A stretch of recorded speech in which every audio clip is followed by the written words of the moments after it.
मी मेधाताईंना विनंती करतो की त्यांनी गांधीजींचा सत्याग्रही वारसा आणि आजचे शेतकरी आंदोलन याच्याबद्दल बोलावं. लोकशाही उत्सव च्या सर्व आयोजक, वरिष्ठ कार्यकर्ते, स्मृतिताई, मिलिंद भाऊ आणि अलकाताई व इतर सर्व, आणि आज उपस्थित सीमाताई आणि नितीश भाऊ,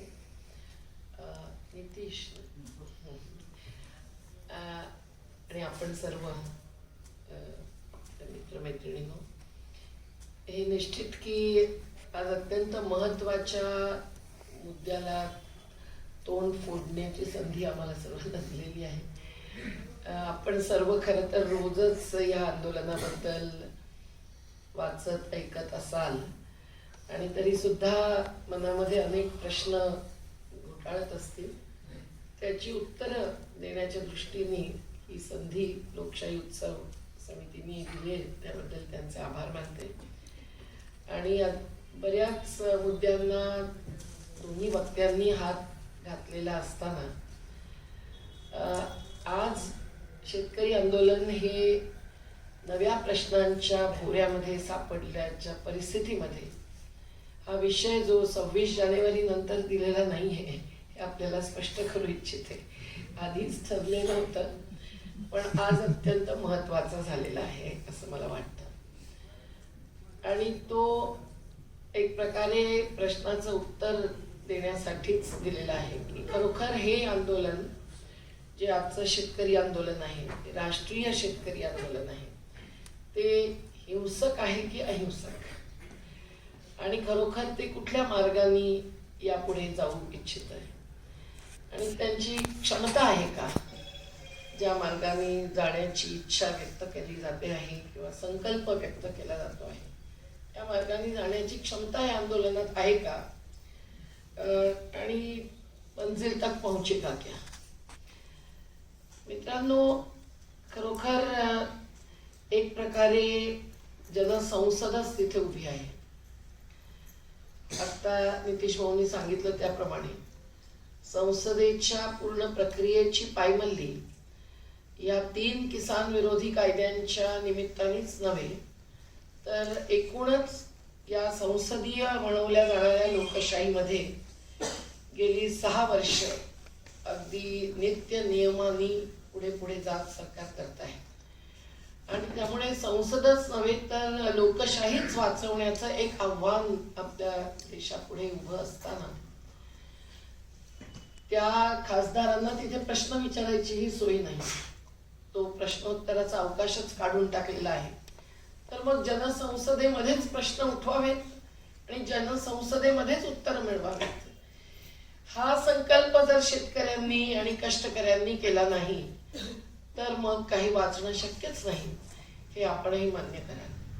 आणि म्हणून आज केवळ शेतकऱ्यांच्या मुद्द्यावरच नव्हे, एकूण श्रमिकांच्या मुद्द्यावरती आणि इतरही अनेक मुद्द्यांवरती, महिलांच्या जे प्रश्न आहेत त्यावरती, आदिवासींच्या, दलितांच्या, सर्वत्र जन आंदोलनांना एक उभारी आणावी लागली आहे आणि ती आणलेली आहे. काय गरज आहे रस्त्यावर बसण्याची, आणि तेही दिल्लीच्या बॉर्डर्स अडकवून, ज्यामुळे जनतेलाच त्रास दिला जातो आहे, हाही प्रश्न अनेक जण विचारत असतील. आपल्याला थोडीशी बॅकग्राऊंड सुनीताईंनी सांगितलेलीच आहे, पण आपण खरोखर अगदी स्वातंत्र्य चळवळीचा भाग म्हणून सुद्धा जे शेतकऱ्यांचे शेतीविषयक प्रश्न उभे राहिले, ज्योतिबा फुलेंपासून ज्यांनी शेतकऱ्याच्या आसूडमध्ये शेटजी आणि भटजींच्या एकूण लुटीचा पूर्ण मुद्दा अत्यंत प्रखरपणे त्या एकाच लेखामध्ये मांडलेला आहे, ते महात्माजींपर्यंत आणि त्यापुढे विनोबांपर्यंत सुद्धा, ज्यांनी एकूण विचाराला एक ऑपरेशनलाइज केलं, प्रत्यक्ष कार्यक्रमाच्या रूपात भूदान गामदानासारख्या एक स्वरूप दिलं. आणि स्वामी सहजानंद सरस्वतींपासून ते आदिवासींचे प्रकृती धर्म म्हणून भूमी अधिकारच नव्हे तर जल जंगल जमिनीवरचे अधिकार अधोरेखित करणारे आणि त्यासाठी लढून 25व्या वर्षी जेलमध्ये पोलीस कस्टडीमध्ये मृत्यूला कवटाळणारे असे बिरसा मुंडा या सर्वांनीच शेतीविषयक जी आंदोलनं केली ती अत्यंत महत्वाची होतीच. परंतु स्वातंत्र्याची 7 दशकं उलटली तरी सुद्धा आज प्रत्येक 17 मिनिटाला एका शेतकऱ्याला आत्महत्या करायला आपली व्यवस्था भाग पडते.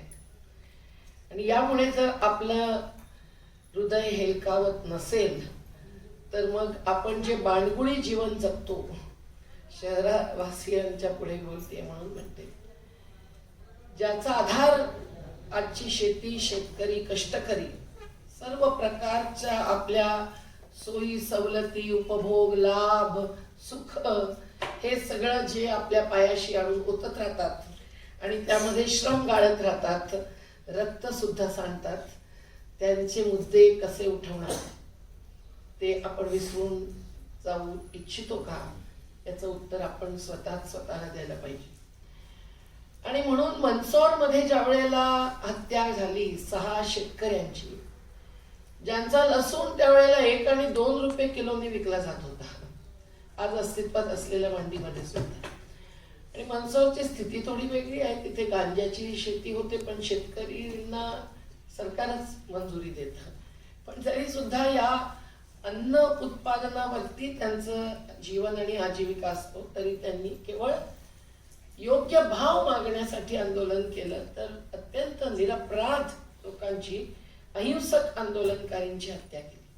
कॉलेजमधला एक मुलगा जाता जाता थांबला होता बघायला रॅली आणि तो मारला गेला. या प्रकारे आजही ते 3000 केसेस भोगत अजूनही मागणी चालूच असताना प्रत्येक राज्यामध्ये, प्रत्येक मंडीमध्ये शेवटी आम्हाला तिथल्या सगळ्या शेतकरी संघटनांचा जो समन्वय तिथल्या तिथे निर्णय घेऊन स्थापन करावा लागला, त्या समन्वयाचं स्वरूप हे वाढतच गेलं आणि विचारधारा सुद्धा व्यापक होत गेली. आणि 300 जनसंघटनांनी देशातल्या हा जो अखिल भारतीय शेतकरी संघर्ष समन्वय गेली जवळजवळ 3 वर्ष चालवला. त्यामध्ये आम्ही संसद मार्ग घेरला, लाखोंनी महिला संसद चालवली, त्यामध्ये आत्महत्या ग्रस्त शेतकरी कुटुंबातल्या महिला आपल्या कोल्हापूर पासून ते तामिळनाडूपर्यंतच्या येऊन आपलं मत प्रकट करून गेल्या.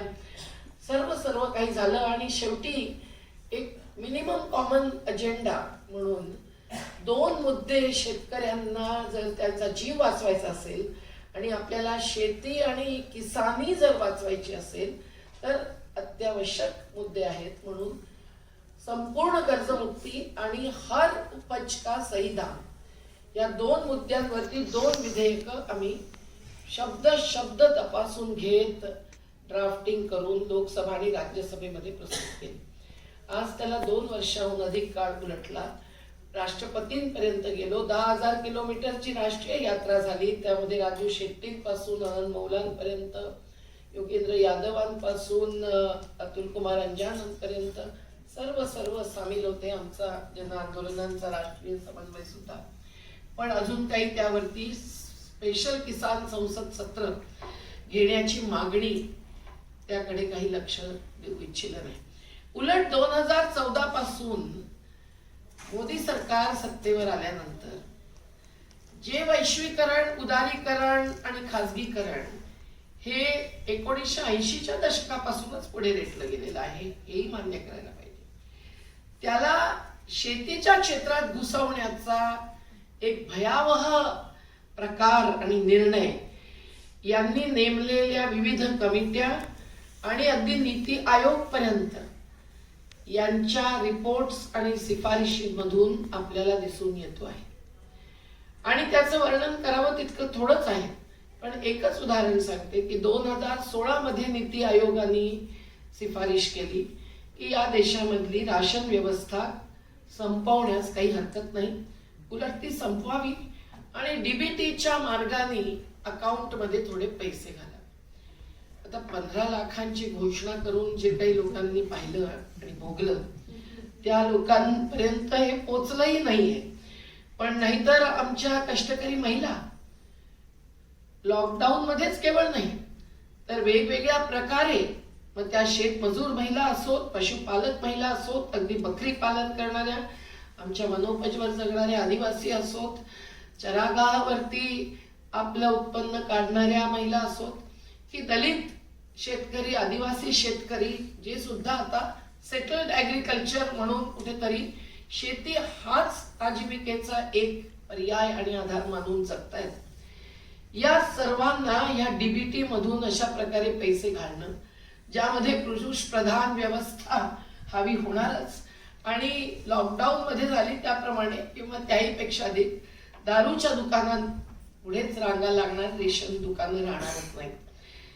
त्याच्यानंतर जे शांताकुमार कमिटीने सुद्धा शिफारशीमध्ये हेच म्हटलं. त्यांनी एकीकडे म्हटलं की 6% शेतकऱ्यांना केवळ MSP मिळतो आहे, हमी भाव मिळतो आहे. नशीब की सत्यवादीपणा थोडा दाखवला. पण त्याच्यावरती उपाय काय आहे ह्याच्या ऐवजी त्यांनी उलट या राशन व्यवस्थेलाच एकूण बदनाम केलं आणि त्याच्यावरती परत त्यांनी तोच उपाय डीबीटी मधून नगद राशी पैसा घालण्याचा हा सुचवला. हे एवढ्यासाठी सांगते की या सरकारने या शेतीवर आधारित अन्न सुरक्षा जो आपल्या सर्वांचाच केवळ कोरोना व्हायरसच्या संदर्भातच नव्हे तर अत्यंत महत्वाचा असा जीवनाधार आहे, तो संपवण्यास काही हरकत नाही अशा प्रकारची भूमिका घेतली. आणि ती का घेतली हा विचार आज करण्याची गरज आहे आंदोलनाच्या निमित्त. त्यांचं कॉर्पोरेटीकरणाचं लक्षणच नव्हे तर धोरण हे प्रत्येक क्षेत्रामध्ये काय परिणाम आणून चुकलेला आहे हे इथे सांगण्याची आज वेळ नाही. पण शिक्षण क्षेत्र असो की स्वास्थ्य आरोग्य क्षेत्र असो, या प्रत्येक क्षेत्रामध्ये आता कोरोनाची टेस्ट सुद्धा फ्री होऊ शकत नाही. आताच मला एअरपोर्टवरून यावं लागलं मुंबईच्या 25 जानेवारीच्या रॅलीसाठी. त्यावेळेला पाहिलं की 1400 रुपये घेऊन ते टेस्ट करतात आणि अनेकांना रिपोर्टही मिळत नाही, आणि त्या रिपोर्टला आणि त्या टेस्टलाही काही अर्थ नाही. हे खासगीकरण, एअरपोर्ट ऑथॉरिटी सुद्धा आउटसोर्सिंग करून जे पुढे नेते ते आता रेल्वे, BSNL, BPCL, HPCL सगळ्यांनाच भोगत आहे, अगदी LIC आणि इन्शुरन्स सेक्टर पर्यंत. आणि शैक्षणिक धोरणही बदलत आहे. त्यामुळे सरकारी शाळा मध्य प्रदेशमध्ये आता शिवराज सिंग चौहान सरकार आल्यानंतर 5600 आदिवासी शाळा बंद करण्याचा निर्णय जाहीर केला आणि एकूण 15,000 सरकारी शाळा बंद करणार आहेत वगैरे वगैरे आपण ऐकलंच असेल. त्यामुळे इंटरनॅशनल स्कूल्स आणि इतर काही ते चालू आहे शिक्षणाच्या निमित्ताने. आणि ऑनलाईन सुद्धा ज्याच्यामध्ये गुगलायझेशन आहे, त्या कंपन्या सगळ्या हे खूप काही मुनाफा कमावत आहेत, लाभ घेत आहेत. परंतु आमच्या वंचित समाजातल्या आदिवासींच्या असो, दलितांच्या असो की अगदी निम्न आणि मध्यमवर्गीयांच्या सुद्धा असो, यांना किती जड जात आहे आज शिक्षण घेणं. आणि आपल्या मुलीलाही बेटी बचाव बेटी पढाव ह्या घोषणा सर्वत्र लिहिलेल्या असताना शिकवणं हे आम्ही सर्व अनुभवतोय. आम्ही तर आमच्या शाळा ऑफलाईन 3 ऑगस्ट पासून सुरू केल्या. कलेक्टरांना मंजुरी द्यायला आम्ही भाग पाडलेला आहे. हे एवढंच सांगते, एवढ्यासाठी सांगते की आता शेती क्षेत्रामध्ये हे कंपनीकरण, कॉर्पोरेटीकरण आणणं याच्याबद्दल टीका टिप्पणी, विश्लेषण, लेख आणि अगदी विरोध निदर्शनं सुद्धा खूप होत आली. परंतु आमच्या गेल्या काही वर्षांच्या एकूण भूमिकेनंतर पंजाब मधल्या शेतकरी संघटनांनी ज्या वेळेला अगदी माणसासारख्या ठिकाणी सुद्धा जसं एक लक्ष बनवलं या कॉर्पोरेटीकरणच्या फायदेखोरांना, ते अभूत ठरलं. त्यांनी केवळ रेल रोखली नाही, त्यांनी रिलायन्स रोखली. त्यांनी संपूर्ण पंजाब मध्ये इतक्या प्रमाणावरती जिओ सिम सोडली की जिओला सुद्धा पुन्हा एकदा आम्ही पंजाब मध्ये मुफ्त सिम द्यायला तयार आहोत असं घोषित करावं लागलं. पण त्यांनी केवळ सिमच नाही तर मॉल्स आणि पेट्रोल पंप सुद्धा रोखले.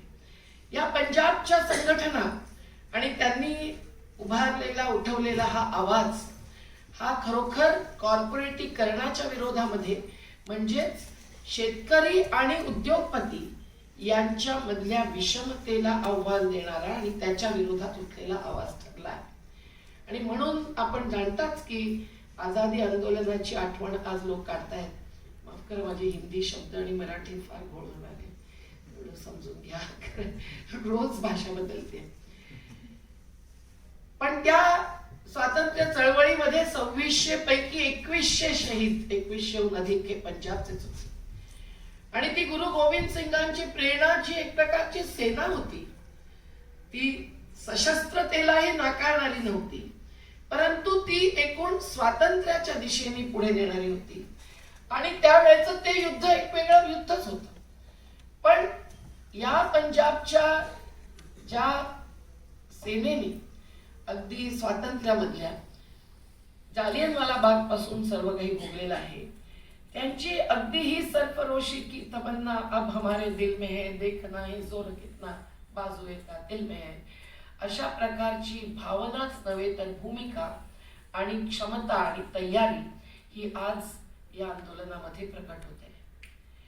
पंजाब आणि हरियाणा पासून सुरू होत परंतु खरं तर 26 नोव्हेंबरला ज्या वेळेला आमच्या अखिल भारतीय संघर्ष समन्वयाने एक आवाहन केलं की आता चला, अजून आपण वाट पाहत थांबू शकत नाही, तेव्हा संविधान दिवस, संविधान वाचवण्यासाठी, लोकशाही वाचवण्यासाठी आणि त्या संदर्भात आणि त्या मूल्यांच्या, सिद्धांतांच्या, तत्वांच्या, मार्गदर्शक तत्वांच्या चौकटीमध्ये किसानी वाचवण्यासाठी, प्राकृतिक साधनांवरती जगणाऱ्या सर्वच समुदायांना वाचवण्यासाठी म्हणून आता आपण रस्त्यावर उतरल्याशिवाय दुसरं काही करू शकत नाही.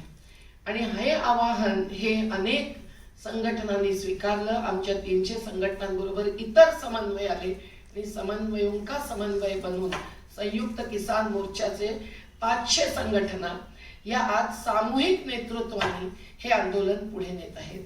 ही एकजुटतेची बाब अत्यंत अधोरेखित करण्यासारखी आहे, हे आपणही मान्य करा.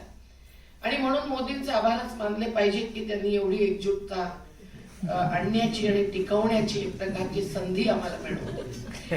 आणि यामध्ये शेतकरी म्हणजे त्या विधेयक जे 2 आम्ही प्रस्तुत केलेले आहेत, जी बिल्स, त्यामध्ये शेतकऱ्यांची व्याख्या आम्ही आता उल्लेख झाला त्याचप्रमाणे ती जी FAO ची आहे ती त्याच्याही पलीकडे जात आपल्या देशाच्या संदर्भामध्ये प्रकृतीवर जगणारे आणि नैसर्गिक उत्पादन घेणारे सर्व समुदाय आम्ही त्याच्यामध्ये सामील केले. आणि म्हणून शेतकऱ्यांच्या बरोबर शेतमजूर, ज्यांची संख्या गावागावामध्ये अधिक आहे, जमीन मालक म्हणजे शेतकरी नाही तर जिसके हात मिट्टी में है महिला ती महिला, अशा महिलेला सुद्धा मग ती मजूर असेल की जमीन मालिक असेल. आणि त्याचबरोबर अगदी पशुपालक, वनोपजवर जगणारे आदिवासी जे सुद्धा प्राकृतिक उत्पादन घेतात आणि आपल्या वेगवेगळ्या गरजा अगदी औषध पाण्याच्या सुद्धा आता भागवतात. आणि मच्छीमार सुद्धा, हे सगळंच. आणि त्याच्यामधले जी उत्पादनं आहेत त्यामध्ये केवळ अन्नधान्याचं उत्पादन म्हणजे ज्वारी, बाजरी, गहू, मका नाही, तर अगदी फळं आणि भाज्या सुद्धा आणि दूध सुद्धा, हे सगळं सामील करत, उल्लेखत आम्ही आमचे मुद्दे पुढे नेत राहिलो. आणि ह्या आंदोलनाने हे सगळे मुद्दे अशा प्रकारे स्वीकारलेले आहेत. तत्वतः मी म्हणेन, जरी सर्व हे मुद्दे आणि प्रत्येक समुदायाचा एकूण विचार आणि त्यांची अपेक्षा कितपत प्रकट होत आहेत हे आपणच सर्व अनुभवत असाल. आणि त्याची जाच परख होण्याची आमच्यासारख्यांना सुद्धा वारंवार गरज वाटते. म्हणून आम्ही सतत किसान, मजदूर, पशुपालक, मच्छीमार, आदिवासी एकता जिंदाबाद असं म्हणत असतो तिथल्या मंचावरून सुद्धा. पण मित्रांनो, हे किसानीचं जे एक वास्तव आहे ज्याच्यामध्ये हे सर्व समुदाय सामील आहेत, आज हे काय भोगताहेत आणि म्हणून त्यांचं आंदोलन हे सत्याचा आग्रह असलेलं आंदोलन आहे का, हे गांधीजींच्या विचारांच्याच नव्हे तर अगदी गांधी, लोहिया, पेरियार, जयप्रकाश, मार्क्स सर्वांचे विचार एकत्र घेऊन आपल्याला तपासणं गरजेचं आहे. पण आज गांधी पुण्यतिथी आणि शहादत दिवसाच्या निमित्ताने सांप्रदायिकता विरोध आणि जातीवादाला विरोध, हिंसेला विरोध आणि सत्याग्रहाचाच आग्रह धरून जर हे आंदोलन चाललेलं आहे तर गांधींच्या वारशालाच आपण स्मरावं हे योग्यच आहे. पण सांगायचं म्हणजे की हे आंदोलन सत्याग्रहच आहे असं आग्रहाने का म्हणतो आणि का म्हणावं, तर पंजाबच्या आंदोलनापासूनच नव्हे तर त्याच्या आधीच्या आंदोलनकारी प्रत्येक कार्यक्रमामध्ये सुद्धा सतत अहिंसेचा आग्रह धरला गेलेला आहे. म्हणजे हमला चाहे जैसा होगा हात हमारा नहीं उठेगा ही घोषणा जी जयप्रकाशजींच्या नवनिर्माण आंदोलनाची घोषणा आजपर्यंत आहे, त्याच्या बरोबरच आम्ही नर्मदेतून आलेली लढेंगे जितेंगेची घोषणा उठवतो. त्याच्या व्यतिरिक्त त्याच्याशिवाय नाही, हे सुद्धा आपल्याला सांगू इच्छिते. आणि याबद्दल स्वाभाविकच आहे एक निर्णय होणं की कुठल्याही परिस्थितीमध्ये आपल्याला ज्यांना तोंड द्यायचं आहे ते कोण आहेत नेमके. अगदी त्यांना शत्रू म्हणा की म्हणू नका, परंतु आमने सामने करने वाले कौन है, वादी प्रतिवादी, इस पर तो सोचना पड़ेगा. और इतने मूर्ख नहीं है वरिष्ठ आंदोलनकारी जो ये भी नहीं समझ सकते हैं कि अगर हम लोगों ने पत्थर उछाला तो वो बंदूक उठाएंगे और हम बंदूक उठाएंगे तो वो बम निकालेंगे. और आज जो मॉब लिंचिंग तक जाने वाले सत्ताधीश है वो किसी भी आधार पर किसी भी प्रकार की हिंसा का एक न एक प्रकार के समर्थन करते हैं और उसके आधार पर अपनी वोट बैंक बनाते हैं. तो यहाँ भी वो हमें जीने नहीं देंगे. आंदोलन करने की बात ही अलग. तो ये बिल्कुल निश्चय और संकल्प और निर्णय हुआ था कि हम लोग अहिंसा के मार्ग पर ही चलेंगे और कुछ भी नहीं. साथियों, म्हणून त्या ठिकाणी चाललेलं इतक्या आता गेल्या 65 दिवसांचं आंदोलन याचं वर्णन तर तुम्ही खूप ऐकत आणि पाहतही असाल तर करण्याची गरज नाही. पण एक थोड्या विशेषता जर आपण पाहिल्यात तर एक तर इतक्या मोठ्या संख्येने अगदी अनिश्चितकालीन आंदोलन सुरू करणं. नर्मदेमध्ये आम्ही पाहिलं 36 दिवस झाले, कुठे 50 दिवस झाले, तर हायबाप होऊन जातं. कारण ते जगणं ते टिकवणं. पण शीख समाजाकडे तशी वृत्ती आहे, ती दानशूरतेची पण आहे आणि शूरतेची पण आहे.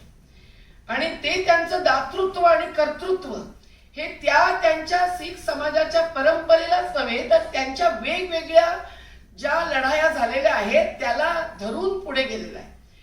पण तिथे कुठेतरी केवळ अहिंसक केवळ गांधींचा वारसा असं नव्हतं, हे आपल्याला मान्य करावं लागेल. परंतु आज मात्र शीख समाज जो उभा आहे तिथे जथ्थेदार आहेत, ते घुडस्वार आहेत, त्यांच्या हातामध्ये तलवारी आहेत, शिखांच्या कमरेला कृपाण आहे.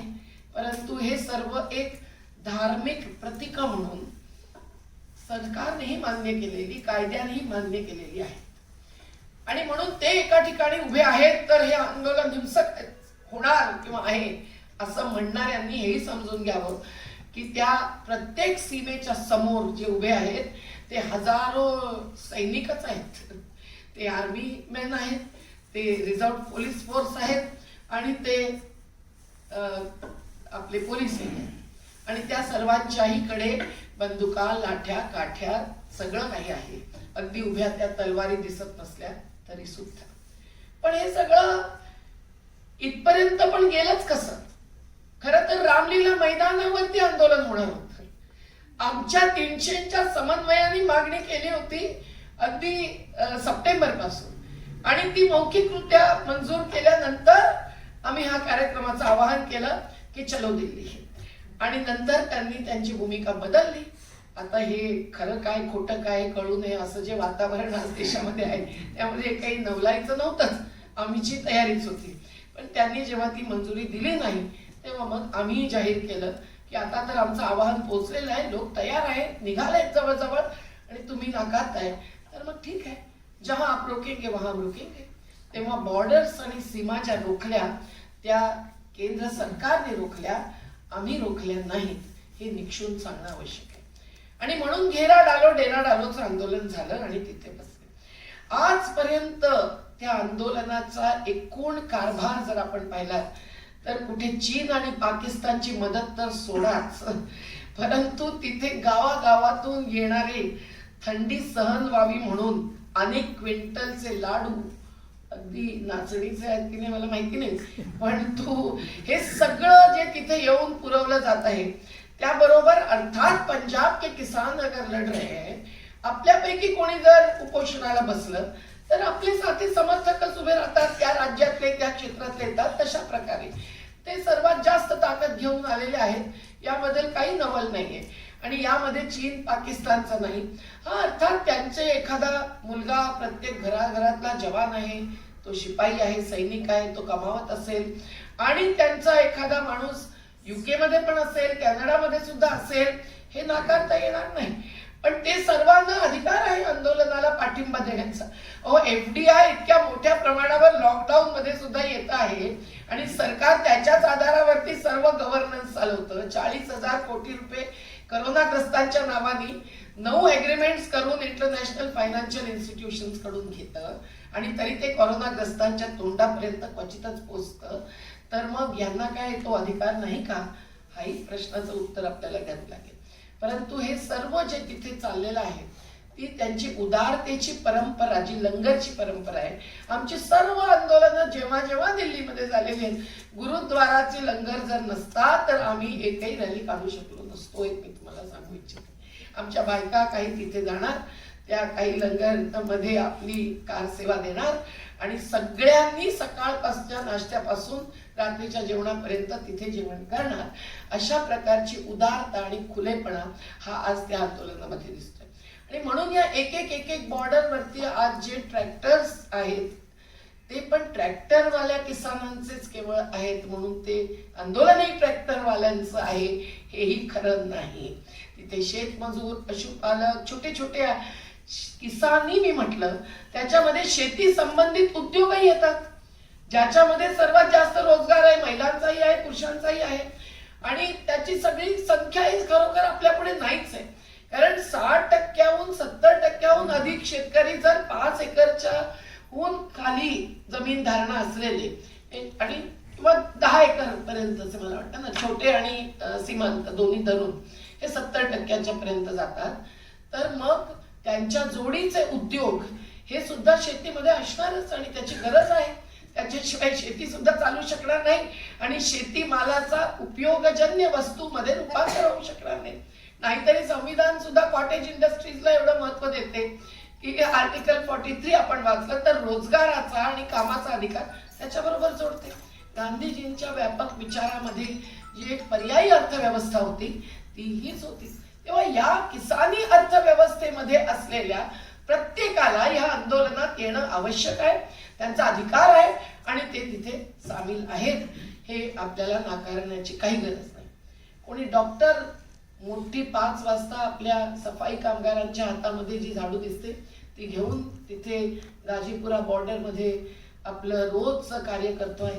आमच्या NAPMचे राधेश्याम यादव पहिल्या दिवसापासून शहाजहानपूरच्या राजस्थानच्या बॉर्डर मध्ये एक सफाई नेता म्हणून प्रसिद्ध झालेले आहेत.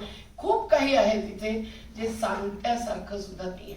आणि अशा परिस्थितीमध्ये आपापल्या ट्रॅक्टरचं घर बनवून, तसं नर्मदा आंदोलन मध्ये सुद्धा कधी झालं होतं फेरकुवाच्या बॉर्डरवरती, पण हे इतके दिवस अत्यंत ताकदीने राहिलेले आहेत आणि मंजिल तक पोहोचेंगे हीच त्यांची नारा घोषणाच नव्हे तर संकल्प आहे.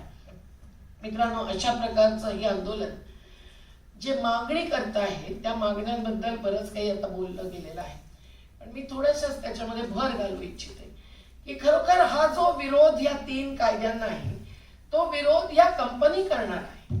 आणि हे कंपनी राज जे आज देशामध्ये आवासून सगळं गिळत चाललेलं आहे, सरकारची जबाबदारी, सरकारचे अधिकार, खास करून राज्य सरकारांचे, आणि सरकार आणि जनतेमधलं जे नातं असलं पाहिजे ते नातं, आणि आपले दुवे म्हणून जे जनप्रतिनिधी एवढा मोठा कोट्यावधी रुपयांचा खर्च करून निवडून दिल्यानंतर तिथे जाऊन बसतात त्यांचं सुद्धा एक समन्वयाचं नातं हे सगळं संपवत चाललेलं आहे.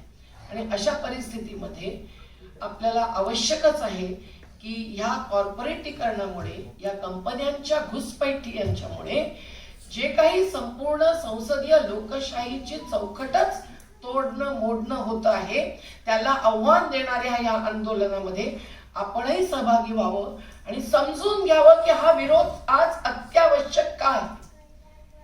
या कॉर्पोरेटीकरणामुळे जी अवाढव्य विषमता आवासून उभी आहे ती लॉकडाऊन मध्ये सुद्धा एअरपोर्ट्स दिली आणि आता रेल्वे सुद्धा देणं चालू झालेलं आहे. हे सगळं आणि अगदी आपले कोल ब्लॉक्सच नव्हे, आपला सर्व नैसर्गिक संसाधनांचा साठा आणि त्याच्या मार्फत भरणारी सरकारची तिजोरी, हे सर्वच जर ते कॉर्पोरेटच्या हातामध्ये सोपवत आहेत, तर त्यामुळे जी वाढती विषमता आहे ती किती बिभत्स रूप घेऊन उभी आहे हे समजणंही आवश्यक आहे. आणि म्हणून आता जी आकडेवारी आंदोलनाच्या निमित्ताने अधिक प्रकर्षाने पुढे आली, त्या आकडेवारीपैकी काही आकडे आपल्या पुढे मांडणंही आवश्यक आहे. अंबानी आणि अडाणी हे आपण सुरुवातच केली जर ए पासूनच करायला हवी म्हणून त्यांची नावं घेतोय असं नाही, परंतु एक जर सुद्धा आपण पाहिलं तर अडाणी अडाणी अडाणी अडाणी अडाणी म्हणजे अडाणी हे अडाणी ते अडाणी ते अडाणी लॉजिस्टिक्स अडाणी ऊर्जा अडाणी हे सगळं आहेच. त्याच्या या दोन कंपन्यांचंच केवळ आपण जर कमाईचं प्रकरण पाहिलं तर गौतम अडाणींची 2020 मधली रोजची कमाई ही 384 कोटी आहे, जे 384 रुपये आपल्या शेतमजूर महिलेला किंवा पुरुषालाही मिळत नाही. आणि मुकेश अंबानींची रोजची कमाई ही 1045 कोटी रुपये आहे. हे जर वास्तव आहे तर ह्या कंपन्यांनी शेवटी काय काय म्हणून बळकावायचं, आणि त्यामध्ये शेती जर सामील झाली तर ह्या कंपन्यांच्या समोर कुठलाही विवाद निर्माण होताना तो कॉन्ट्रॅक्ट फार्मिंग मध्येच नाही, कुठल्याही मुद्द्यावरती, गोडाऊनच्या मुद्द्यावरती असेल की त्यांच्या प्रायव्हेट मंडींच्या मुद्द्यांवरती असेल, फसल बीमा हजारो कोटी रुपये कंपन्या कमवत आहेत. पी साईनाथांनी त्याची पोलखोल महाराष्ट्राच्या जिल्हावार स्टॅटिस्टिक्स मधून केलेली आहे. आताही 25 जानेवारीला आम्ही बोलत होतो तेव्हा ते बिलियन्स ऑफ डॉलर्स मधले सगळे आकडे सांगत होते, पण आम्ही त्या मोर्चामध्ये चालता चालता थांबा थांबा नंतर घेते लिहून. पण इतकी आवश्यकता आहे हे सगळं समजून घेण्याची की आपण ज्यांना शेतीच्या क्षेत्रात आणतो आहे ते धनदांडगे आहेत कोण, आणि त्यांच्या समोर शेती आणि शेतकरी टिकू शकेल का याचा विचार करत हे उत्तर आज शेतकऱ्यांनी दिलेलं आहे की 3 किसान विरोधी कायदे रद्द करू. आपल्याला माहितीच आहे की त्या निजी मंड्या म्हणजे प्रायव्हेट मंड्यांना हे परमिशन देतात. आंदोलन पुढे गेल्यानंतर मोदीजींनी सांगायला सुरुवात केली की मंडी बनी रहेगी, मंडी बनी रहेगी, एमएसपी बनी रहेगी, एमएसपी बनी रहेगी. मंडी बनी रहेगी पर भंगार हो जाएगी. आमच्या एका मंडीचे अध्यक्ष हे भारतीय जनता पार्टीचे असून सुद्धा नर्मदा आंदोलनाच्या साठी अत्यंत कटिबद्ध आणि बांधील आहेत, आणि ते त्यांचं ते आम्ही काही हाताळत नाही आणि तेही काही त्याच्याबद्दल बोलत नाही, खऱ्याची भूमिका सतत घेत राहतात त्या पार्टीत असले तरी. असे अनेक जण आहेत आता बोलत आहेत थोडे, पण त्यांनी आता या आमच्या किसानच्या ट्रॅक्टर रॅलीमध्ये हिस्सा घेऊन स्पष्ट सांगितलं की मेरी मंडी नहीं बचेगी. आणि मंडींमध्ये म्हणजे कृषी उत्पन्न बाजार समिती, सॉरी हिंदी, त्या मधल्या कर्मचाऱ्यांनी मध्य प्रदेशात सगळ्यात पहिलं आंदोलन केलं. इथे सुद्धा इंदापूरला त्यांनी गणेश देवींना बोलून घेऊन आपले मुद्दे मांडले. हे सगळं अगदी स्पष्ट चित्र समोर आहे की ही जी सरकारी जबाबदारी आहे कृषी उत्पन्न बाजार समिती, जी कमी अधिक एक प्रकारच्या लोकशाही प्रक्रियेतून निर्माण होणारी समिती आहे, त्या समितीचे काही अधिकार हस्तक्षेपाचे वाचणारच नाही. आता तुम्ही म्हणाल की आजही मंडीमध्ये कुठे भाव मिळतोय, खरं आहे. आजही 6% लोकांना जो जाहीर झालेला एमएसपी आहे तोही स्वामीनाथन आयोगच्या आधाराने जाहीर झालेला नाही, अजिबात नाही. आम्ही कॅल्क्युलेशन करून तुम्हाला सांगतो की गव्हाला ते म्हणतात 1800 तर आम्ही म्हणतोय 3500 रुपये प्रति क्विंटल. कारण जर स्वामीनाथन आयोगाच्या आधारावरती करायचं तर मग घरातल्या लोकांच्या श्रमाचं मूल्य सुद्धा धरलं पाहिजे खर्चामध्ये. आमचे आदिवासी, आमचे दलित, आमचे छोटे आणि सीमांत शेतकरी हे तर घरच्याच लोकांच्या श्रमावरती अधिकतर आपलं काम भागवत असतात. अशा परिस्थितीमध्ये हे चुकीचं गणित मांडून केवळ म्हणत राहणं, आणि अगदी आता चालू असलेल्या सुप्रीम कोर्टातल्या केसमध्ये सुद्धा केंद्र सरकारने त्यांच्या शपथपत्रामध्ये एवढं धादांत खोटं विधान करणं की स्वामीनाथन आयोगाच्या आधारावर एमएसपी लागू है, हे तर अत्यंत धक्कादायकच आहे. पण फार धक्कादायक नाहीये. आणि आता म्हणून या सगळ्या प्रकरणामध्ये त्या निजी मंड्यांच्या मध्ये एकदा का गठबंधन झालं आणि त्या एस्टॅब्लिश झाल्या की मग MSP ला काही अर्थच राहणार नाही. कारण MSP चा कायदा तर नाहीच आहे. छत्तीसगडनी कायदा केलाय, पंजाबनी 2 कायदे केले, राजस्थाननी 3 कायदे केले आणि त्यांनी निदान एवढं कबूल केलं, एवढं त्या कायदेशीर चौकटीमध्ये आणलं की जो MSP देणार नाही, मग तो खाजगी मंडीतला असो की सरकारी मंडीतला असो, उसो जेल और जुर्माना भुगतना पडेगा. हे एवढं एक साधं कार्य मोदी सरकार काय मागच्याही सरकारने केलं नाही. MSP आणलं तर ते कायद्याच्या चौकटीमध्ये आणलं तरच त्याचा अंमलबजावणी होऊ शकतो, नाहीतर नाही. ही आमच्या संयुक्त किसान मोर्चाची स्पष्ट भूमिका आहे. पण 3 कायदे त्याच्यामधल्या या नवीन संरचना ज्या खाजगी मंड्यांच्या आहेत, ज्याच्यामध्ये खाजगी गोडाऊन्स येणार आहेत, ती गोडाऊन्स यांनी हे कायदे आणायच्या आधीच मागणं सुरू केलेलं आहे. तुम्ही ऐकलं असेल. त्या सोनीपत मध्ये 100 एकर जमीन घेऊन त्यांनी 10 गोडाऊन्स बांधायला सुरुवात, 4 का 10. त्याची खबर देणाऱ्या पत्रकाराची आम्ही तिथेच सिंगू बॉर्डरवर असताना हत्या झाली आणि खबर आली.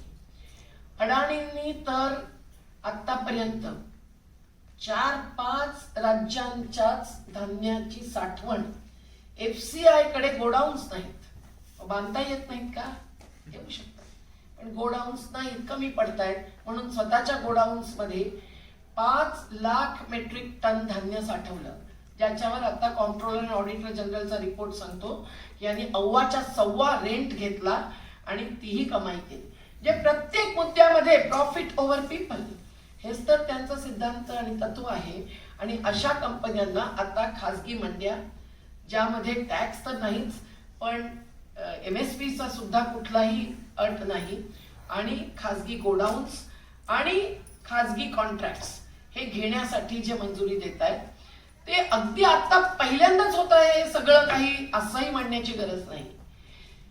बिहारने 2006 मध्ये मंड्या बंद केल्या सरकारी, तेव्हापासून बिहारचे लोक सगळ्यात जास्त पलायन करतायत. आता सुद्धा मक्यासाठी आमच्या कोसी क्षेत्रातले जे आता 26 जानेवारीच्या आमच्या ट्रॅक्टर रॅलीमध्ये सामील होते, ते महेंद्र यादव आणि सर्व साथी आक्रोशलेले आहेत की मका जर ठराविक भावाने घेतला नाही तर आम्ही जगूच शकणार नाही. कोसीच्या बुडीत क्षेत्रातले लाखो लोक ते आत्ताच निघालेले आहेत. काल सुद्धा गुजरातचे शेतकरी मोठे मोठे, ज्यांच्याकडून आम्ही आदिवासींना कसं सोडवलं लॉकडाऊन मध्ये ते तुम्हाला सांगता येणार नाही, पण ते परत आमच्या क्षेत्रामध्ये आले आणि आप है क्या, आपकी मदद चाहिए, हमको 50-50 लोगों को एक गांव से लेके जाना है. रोजगार गॅरंटी कायदा असताना सुद्धा हे सगळं कॉन्ट्रॅक्टच्या रूपानेच एक प्रकारे होत आहे असं म्हणता येणार नाही. परंतु आता जे कॉन्ट्रॅक्ट फार्मिंग आहे त्याच्यात थोडीशी झलक तर इथे तिथे गावामध्ये आहे.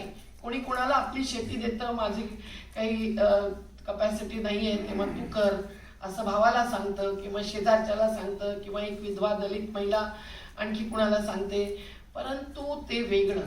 आता जे कॉन्ट्रॅक्ट फार्मिंगला एक प्रकारचा लीगल स्टेटस देत आहे, त्याच्यामधून हे कॉन्ट्रॅक्ट फार्मिंग कुठल्या दिशेने जाणार याची झलक या मोठ्या कंपन्यांचे जे कॉन्ट्रॅक्ट झालेले आहेत त्याच्यापूर्वी त्यामध्ये जे अनुभवलं आहे त्यावरून आपल्याला दिसून येते. त्याचे 2च उदाहरण देते.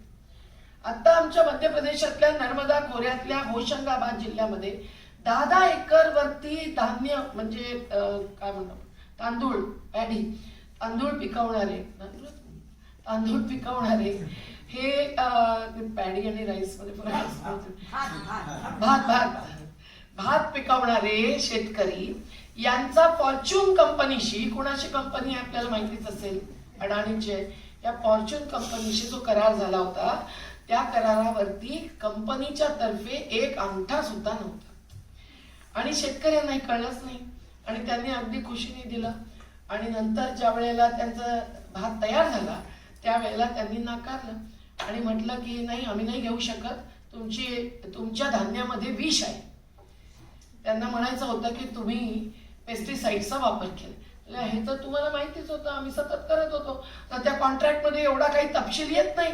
अशा प्रकारे फसवले जाणारे गुजरातमध्ये पेप्सिकोच्या विरोधामध्ये गेल्या वर्षी जगदीश कपिल शहा म्हणून सर्वोदयी कार्यकर्त्यांच्या नेतृत्वाखाली ज्यांनी लढत दिली कानूनी आणि मैदानी, आणि शेवटी ते जिंकले. परंतु असे जे अनुभव आहेत सगळीकडे, जे अनेक वर्षांपूर्वी खरे पेप्सी कंपनीनी आलू उत्पादक पंजाबचे त्यांना फसवल्यापासूनच सुरू झालं, आणि वंदना शिवांच्या ग्रीन रेव्होल्युशनच्या वरच्या सर्व विश्लेषणामध्ये ते पुन्हा पुन्हा मांडले गेले. पण असं कित्येक ठिकाणी होतंय, आणि ह्या कंपन्या या ज्याचं कॉन्ट्रॅक्ट घेऊ इच्छितात त्याच्यामध्ये खाद्यान्नाचं त्यांना काही लागू पडलेलंच नाही. त्यांना फक्त नगदी पिकच घ्यायची आहेत, आणि त्यामुळे खाद्यान्नाच्या एकूण याच्यावर हरित क्रांतीचा जो परिणाम झालेला होता की कडधान्य पिकणंच बंद झालं, कमीत कमी व्हायला लागलं, तो अजूनही भयावह दिशेने या कॉन्ट्रॅक्ट फार्मिंगच्या मुळे होणार आहे. आणि या कायद्यांनी त्यांना अशा प्रकारची लूट की छूट दिलेली आहे की येन केन प्रकारेने तर जमीन हिसकावून घेऊ शकतील. आता हे आंदोलन पुढे गेल्यानंतर जे संशोधन सुचवलेलं आहे, जो प्रस्ताव 9 डिसेंबरला 5वी बैठक अमित शहाच्या बरोबर संयुक्त किसान मोर्चाची झाल्यानंतर जे त्यांनी सुचवलंय ते माझ्याकडे आहे इथे. ते प्रपोजल तुम्ही पाहिलं तर तुमच्या लक्षात येईल की नेमकी जिथे जिथे कमीच नाही, त्रुटीच नाही, तर एक धोकादायक बाब आहे, त्या प्रत्येकावरती म्हणणं आम्ही मांडत होतो, आणि ते त्यांच्यापर्यंत पोहोचत होतं, पण त्याला ते उत्तर देत नव्हते. मात्र प्रचार आणि प्रसारामध्ये ते म्हणतात की संवादशीलता नाहीये, हे नाही वगैरे, क्लॉज वाईज तुम्ही काही देत नाहीये. हे सगळं खोटं आहे. ते सुद्धा मौखिकच बोलत होते आणि आमचे प्रतिनिधी मौखिकच बोलत होते, पण त्यांनी त्या वेळेला स्पष्ट अशी भूमिका घेतली होती. पंतप्रधान स्वतः बोलत होते मन की बात मध्ये की तिन्ही कायदे चांगलेच आहेत. आताही ऍफिडेव्हिट त्यांनी तेच दिलेलं आहे. तेव्हा एकीकडे संवादाचं एक नाट्य चालू असणं आणि दुसरीकडे या कायद्यांवरती पडदा पाडण्याची काही इच्छा नसणं, हे काही शेतकऱ्यांना मान्य नाही. आणि म्हणून वाटतं असं अनेकांना की अरे मग संवादातून का नाही सोडवत, मग तुम्ही का नाही जात, मग तुम्ही का नाही मांडत. आमचं सगळं तयार होतं, पण ते एनडीए सरकारचं गुणगौरवच जर प्रत्येक वेळेला मांडत होते आणि मूळ भूमिका कॉर्पोरेटीकरण कशासाठी आणि त्याचे परिणाम काय होणार याच्याबद्दल बोलायला तयार नव्हते. इतकंच नाही तर 9 डिसेंबरला त्यांनी जे लेखी दिलं त्यातल्या 3-4 बाबी तर इतकी त्यांचीच पोलखोल करणारे आहेत की एकतर ते म्हणतात आम्ही 10,000 FPOs बनवणार. हे जे प्रोड्युसर कंपन्यांचं एक कंपनीकरण आलेलं आहे, हे सगळं तो भाज्यांसारखा माल सुद्धा रिलायन्स फ्रेश पर्यंत पोहोचवण्यातला एक दुवा आहे. हे मी नाशिकच्या उदाहरणावरून सांगते तुम्हाला. आपल्याला वाटतं की अरे शेतकऱ्यांना सुद्धा काहीतरी नवं हवं आहे, प्रगती होते, काय वाईट आहे वगैरे वगैरे, परंतु हे तितकंच सोपं गोष्ट नाहीये. आता म्हणून सब्जी मंड्या सुद्धा कमीत कमी लॉकडाऊन मध्ये चालल्या, पण अन्यथा सुद्धा त्या प्रभावित होत आहेत.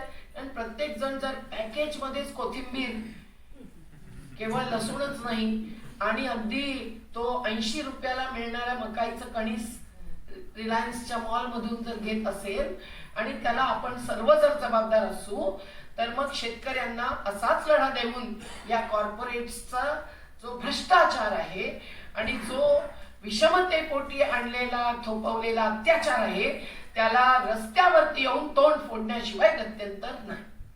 कारण या कंपनीकरणाने समाजाचं जीवन प्रणाली बदललेली आहे, ती आपल्या दिशेने मोडलेली आहे.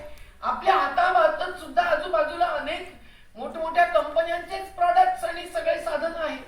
तेव्हा कुठेतरी हे आंदोलन ज्याला धक्का देतंय, आव्हान देतंय, ते आपल्याही आयुष्यापुढचं आव्हान आहे, हे मी रेखून सांगू इच्छिते.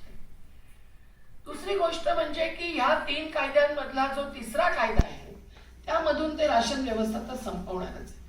FCIचा माल आपल्या गोडाऊन्स मध्ये भरून त्यांनी जास्त भाडं घेतलं आणि कोट्यावधी रुपये विनाकारण कमावले, हे कॉन्ट्रोलर अँड ऑडिटर जनरलचे रिपोर्ट म्हणतो.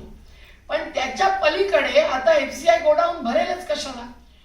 हेच जर यांच्या गोडाऊन मधल्यासाठी जर माल घ्यायला लागले तर ते त्यांची गोडाऊन्स भरणारच. त्यांची किती गोडाऊन्स उभी राहत आहेत, सायलोज उभे राहिलेले आहेत, आणि त्याचा सगळा फायदा ते काढणारच, हे नितीश भाऊंनी सांगितलेलंच आहे. आणि सर्वात त्याचा वाईट परिणाम म्हणजे राशन व्यवस्था बंद पडणार आहे. आणि म्हणून महिला शेतकरीच नव्हे तर सर्वच महिलांना हे एक फार मोठं संकट समोर दिसत आहे. आणि म्हणून आपण सुद्धा आपल्या आजूबाजूच्या सर्व महिलांनी जे जे आजही राशनवरती जगतायत त्या सर्वांनी तरीही अन्न सुरक्षा वाचवण्यासाठी आंदोलनात भाग घेतलाच पाहिजे असं आमचं ठाम म्हणणं आहे. म्हणून आमच्या मुंबईतल्या गरीब वस्त्यातल्या बाया बापड्या सुद्धा या सगळ्या आंदोलनामध्ये सामील होत आहेत, आदिवासी होत आहेत, दलित होत आहेत. मित्रांनो, हे सगळं चालत असताना या त्यांच्या शेतकरी आंदोलनाच्या मागण्यांना आपण सत्याग्रह म्हणू की नाही या प्रश्नाचंही उत्तर आजच्या निमित्ताने दिलं पाहिजे. गांधीजींनी सत्याग्रहाचे जे संपूर्ण वर्णन केलेलं आहे या हिंद स्वराज्यामधले मी काही परिच्छेद वाचून दाखवू इच्छिते पण आता ते टाळते. पण त्यांनी त्याची वेगवेगळी विशेषतांची जी एक मांडणी केलेली आहे ती मांडणी आपल्याला सांगते की सत्याग्रह हा केवळ हट्टाग्रह नसतो. एका व्यापक वैचारिक अधिष्ठानावर आधारित जे आपल्याला परिवर्तन हवं आहे ते परिवर्तन येण्यासाठी म्हणून अगदी स्वतःच्या त्याग नाही म्हणत मी पण स्वतःच्या शरीराला सुद्धा आत्मक्लेश ज्याला आजच्या कार्यक्रमाच्या निमित्ताने सर्वांनी म्हटले आहे. मला वाटतं की आपल्या जीवालाच एक हत्यार बनवून युद्ध पुकारणं ही जी भूमिका सत्याग्रहीची असली पाहिजे ती गांधींच्या शिवाय कोणी अधोरेखित केलेली आहे. आणि त्यांनी ज्या ज्या प्रकारची रूप सत्याग्रहाची एकूण आझादीपूर्व स्वातंत्र्यपूर्व आणि नंतर सुद्धा लगेच सांप्रदायिकतेच्या निमित्ताने असो की नीळच्या जमीनदारांच्या चंपारण मधल्या संघर्षाच्या निमित्ताने असो जी जी रूप त्यांनी आपल्या समोर ठेवली आहेत ती रूप आजही अतिशय महत्वाची हत्यार आहे. आज जर शासन हिंसक आहे ज्यांच्यामुळे अशा आत्महत्या होत आहेत, जे 65 दिवस तिथे एवढ्या मोठ्या संख्येने बसलेल्या आणि त्याच्या आधी अनेक महिने पंजाबमध्ये यांना उत्तर देत नाहीत, जे लोकशाहीवरती सुद्धा एक प्रकारे हल्ला करत आहेत आणि त्यांना तर त्यांच्या वोट बँकेशिवाय दुसरं काही कमावायचंच नाहीये. मग ते कंपन्यांच्या चंदेच्या रूपामध्ये देणग्यांच्या रूपाने निवडणुकीमध्ये जे ते कमावतात त्या रूपाने आणि अगदी वेगवेगळ्या प्रकारचे कंझ्युमर गुड्स लॅपटॉप पर्यंत मंगळसूत्रापर्यंत वाटून ते जे करतात त्या रूपाने असो, यांची ज्या काही प्रक्रिया आहेत ज्या राजकीय मूल्यहीनतेच्या प्रतीक आहेत त्या मार्गाने चालणाऱ्या या सगळ्यांना आव्हान देणं यासाठी आज या अहिंसक सत्याग्रहाशिवाय दुसरा कुठलाही मार्ग नाही हे सर्व आंदोलनकारी आज समजू शकतात. आणि तरी सुद्धा ते याचा गैरफायदा घेतातच. भीमा कोरेगावचं आंदोलन काही सशस्त्र नव्हतं, परंतु कोणीतरी काहीतरी करायचं हिंसक घुसपैठियांनी आणि त्याचा फायदा घेऊन आंदोलनकारींना जेरबंद आणि जेलबंद करायचं ही त्यांची भूमिका असताना हे सत्याग्रही तिथे डटलेले आहेत ही विशेषता आपल्याला अधोरेखित करायला पाहिजे. गांधीजींनी जे पर्यावरणवादी होते, शेतीबद्दल जी भूमिका मांडली होती त्यामध्ये सुद्धा कसे त्याची जमीन आणि किसान मजदूरांचा स्वराज्य ही संपूर्ण भूमिका होती. आणि गावाला एक इकाई म्हणून विलेज रिपब्लिक म्हणून त्यांनी जो काही एकूण संपूर्ण एक विचार ठेवला होता तो पर्यायी अर्थव्यवस्थेचा विचार होता हे आपण सर्व जाणतो. आणि त्याला एक प्रत्यक्ष रूप देण्याचे कार्यक्रम हे विनोबांनी भूदान ग्रामदानांपासून वेगवेगळ्या प्रकारे पुढे नेले. ग्रामकोशासारखं एक विकेंद्रित अर्थव्यवस्था ज्याचा उल्लेख सीमाताईंनी केला, जी महिलांपासून सर्वांनाच कुठेतरी एक आर्थिक सुरक्षा आणि आर्थिक सुरक्षेच्या बरोबर प्राकृतिक सुरक्षा सुद्धा देऊ शकते अशा व्यवस्थेचं पण सुतोवाच केलं, त्याची मांडणी केली. आणि घटनेमध्ये सुद्धा कुठेतरी ते कमी अधिक प्रतिबिंबित होत होत होत शेवटी 243व्या कलमामध्ये प्रत्येक गावाचा विकास आराखडा गाव बनवू शकेल आणि त्यांच्या विकास आराखड्याला धरूनच फायनान्स कमिशननी म्हटलं की 5 पंचवार्षिक योजना बनवू शकतील. परंतु त्याची अंमलबजावणी नाही के बराबर या देशामध्ये होते आहे. आदिवासींसाठी स्वतंत्र पेसा कायदा आला, त्याच्यामध्ये तर विशेष अधिकार दिलेले आहेत गावाच्या हद्दीतल्या संसाधनांवरती. अगदी ते तुम्ही बुडवले जरी एखाद्या धरणामध्ये तरी सुद्धा तुमचे अधिकार जोपर्यंत तुम्हाला पर्याय मिळत नाही तोपर्यंत टिकवून धरणार असं पेसा कायद्याचं ब्रीद असो की वन अधिकार कायद्याचं असो या सर्वाची सुद्धा अंमलबजावणी होत नाही. याचं कारण काय? याचं कारण की आपले सत्ताधीश हे आता भागीदार झालेले आहेत, पार्टनर्स झालेले आहेत आणि अशाच कंपन्यांच्या बरोबर, अशाच मोठ्या बिल्डर्स आणि व्यापाऱ्यांच्या बरोबर की जे या गावागावाची सर्व संसाधनं नववसाहतवादाच्या प्रकारे त्यांना एक प्रकारे कॉलनीज बनवत लुटत आहे आणि म्हणून कच्चा माल आम्ही पक्का झाल्याशिवाय बाहेर जाऊ देणार नाही. एवढा जरी स्वराज्याचा मंत्र आपण अर्थव्यवस्थेमध्ये आर्थिक विकासाच्याच नियोजनामध्ये जर पाळला तर पूर्ण चित्र पलटून जाईल, परंतु कुणालाही याची पर्वा नाही.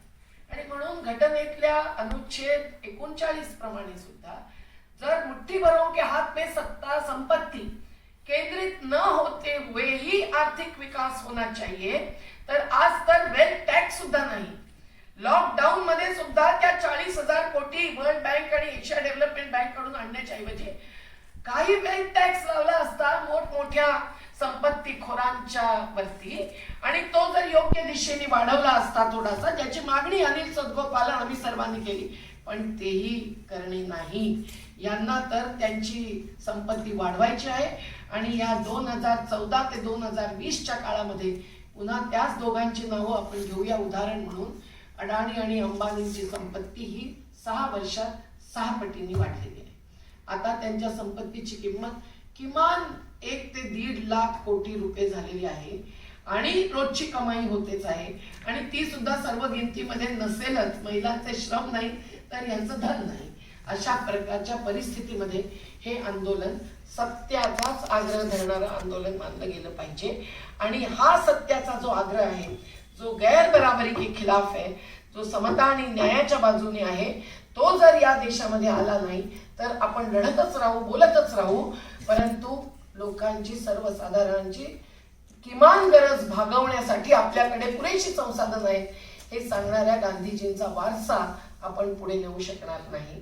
आणि उलट ही भयावह विषमता ही आत्महत्या तर वाढवेलच, परंतु अन्न सुरक्षा खतम करून आणखी कुठल्या कुठल्या प्रकारचे अकाल आणि दुष्काळ आणि पूर आणेल आणि नैसर्गिक साधनांवरती हल्ला कशा कशा प्रकारचा करेल हाही विचार करणं आवश्यक आहे. आपल्याला माहिती आहे की बंगालच्या अकालाच्या मध्ये 20 लाख लोक मृत्युमुखी पडले होते.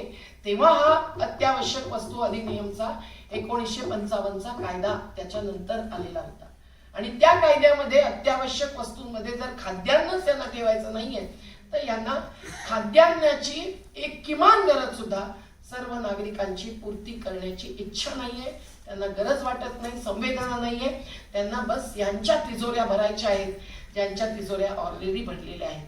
आणि म्हणून गांधीजींनी मांडलेला एकूण विचार हा साधन आणि साध्य या दोन्हीचा विचार आज या आंदोलनाला घेऊन पुढे जाणं हे आवश्यक आहे.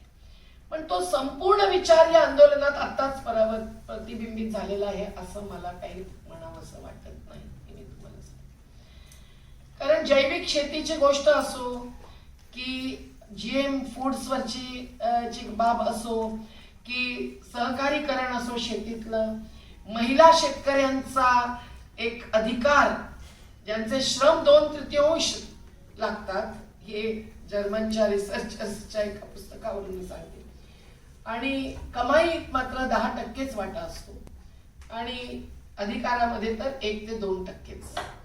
अशा परिस्थितीमध्ये 18 जानेवारीला जेव्हा आम्ही महिला किसान दिवस साजरा केला, ज्या वेळेला हजारो महिला आल्या, त्यावेळेला त्यांचं जे खुल्लं मन ते अत्यंत प्रेरणादायी होतं. मग ते टिकरीच्या बॉर्डरवर असो की ते शहाजहानपूरला असो, आणि हे अत्यंत आवश्यक होतं. कारण ह्या आंदोलनामध्ये महिलांचा सहभाग आहे पण तुलनेने कमी. याचं कारण पण आता सीमाताईंनी सांगितलं. तुम्ही तिथे जायला लागला तर तुम्हाला ट्रॅक्टरवरती बसलेल्या महिला दिसतात कुठल्या कुठल्या शेतामध्ये, आणि मुलांची संख्या कमीत कमी आहे. कारण एवढ्या थंडीमध्ये आणि एवढ्या परिस्थितीमध्ये तर त्या मुलांना सांभाळण्याची जबाबदारी मातृत्व, कर्तृत्व, दातृत्व सर्व असताना महिलांवरतीच पडते. त्यामुळे त्यांना ते सांभाळणं आवश्यक आहे. अनेक महिलांनी ट्रॅक्टरचं नव्याने ट्रेनिंग घेतलेलं आहे. हे सर्व पण स्वातंत्र्य चळवळीमध्ये, अगदी महात्माजींच्या आंदोलनामध्ये स्त्रियांचा अवकाश, अधिकार आणि योगदान हे जे ठासून सांगितलं आणि करून दाखवलं गेलं होतं तोच वारसा पुढे नेण्याचं काम आहे हे मी म्हणेन. पण त्या इथे असोत की तिथे असोत, तसा पुरुष एखाद्या कंपनीमध्ये काम करतोय, कारखान्यात राबतोय, आमच्या सेंचुरी मिल्सच्या वर्करचं सांगते, तर घरच्या बाया त्यांना डबे पोचवतात तेव्हाच ते आतमध्ये मशिनीवर काम करतात.